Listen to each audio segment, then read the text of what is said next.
wadaad reer Itoobiya waxa la sheegay intuu yimid meeshan waama intuu yimid iyo noodista waa horaadon 100 sano laga joogo yulaya qaabka u dhaqmahayaan weel baa dagaalami rag baa isku dhici gudi baa loo saari nin run sheegi ma balahaba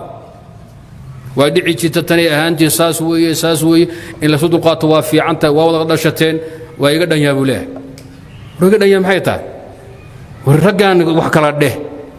hebel baa khaldan bay ila tahay kana gar daran kana gar leh war hawsha jeexa oo dilaaciya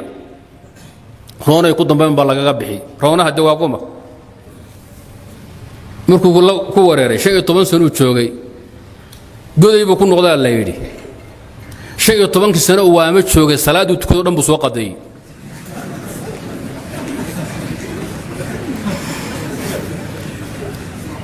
igama waasixin buu salaada laano meeshan ku tukay ee daaru maqsuuba tahay iyo dhul ilaahay baan kala garan waayay reer baan dhex joogaa reerkii waa tuulu joogay magaalada sheegi maayo isaan laga qabsan warkiina bariyan batay 15 sano oo ku noolaa odaygii salaada qadeeya anigu waxaan arkay wiil dhalay baan arko waayeela odaygii salaada qadeeya wiil dhalay oo 8 jiraan arkaano rag hadda meesha inay arkayna waa laga yaabaa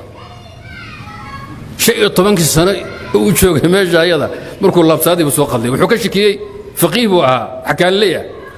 daaru maqsuuba